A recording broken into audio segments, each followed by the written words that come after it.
Well, my friends, Kamala's first interview was an utter calamity. It was also incredibly boring. I would have rather gotten a colonoscopy, but I do it for you guys. I'm a martyr. I do it for you. Now, let me start off by saying the bar is so low, it's in the 7th ring of hell. I wasn't expecting much from Kamala Harris, but I was expecting a little bit better. She's had 40 days to prepare. Kamala Harris answered those questions like she'd just been pulled over by highway patrol and was asked to take a breathalyzer and walk in a straight line. Like, ma'am, could you step out of the car? And she's like, my values haven't changed because they're my values. I'm gonna start calling Kamala Anna Nicole Harris. The way she was talking, it was like, I've been very clear. I love fracking. I've been clear since 2020 that I stand by fracking, Dana. Kamala Harris had 40 days to prepare and she did not give one clear, cogent, substantive answer the entire time. One thing I found incredibly ridiculous is asking Kamala Harris what she wants to do on day one. What do you want to do when you get into office? She's been vice president for almost 4 years. I also felt like Dana, whatever, was leading the witness. She was like, Kamala, did you do this because of A,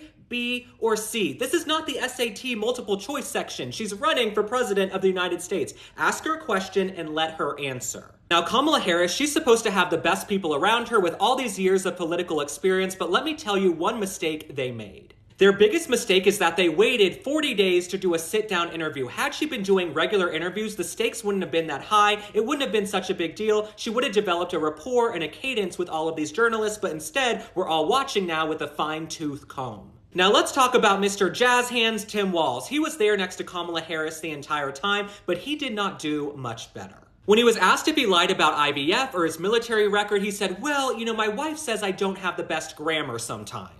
Sir, telling bold-faced lies and then saying, well, I could have had better grammar is the most ridiculous cop-out thing I've ever heard. You clowns had 40 days to prepare, and this is the best product you could come up with. Now, my most important question about the entire interview is this. Why are you guys sitting around a dark, dingy diner slumped over tables? Why don't you look presidential at all? Why are you not sitting down doing an official interview? Kamala, you're hunched over like this, waiting for a shot and a chaser. This whole thing was a calamity. If y'all were gonna do your first interview in a diner, you should have gone to the Waffle House. That place is lit up like the Chrysler Building. I'm starting to think Joe Biden extended his vacation this week because he didn't want to be around at all to answer questions about Kamala's horrific interview. I mean, they really have her hunched over this table in a dark diner. She says she doesn't support the Green New Deal, but they were really saving some electricity having all the lights off. Something else that's laughable from the entire interview is that Kamala Harris wants to blame Donald Trump for all of America's issues. But if you look at the last 16 years, 12 of those years have had Democratic presidents. She really sat there and said, well, 10 years ago this started, and 10 years ago that started. Sweetheart, Barack Obama was president 10 years ago. Get the girl a calculator. All right, my friends, we've got less than 70 days until the election. Thanks for liking and following. Drop a comment and tell me what you think about Kamala Harris, Tim Walz, everything going on today. I'll see you on the next one. Bye.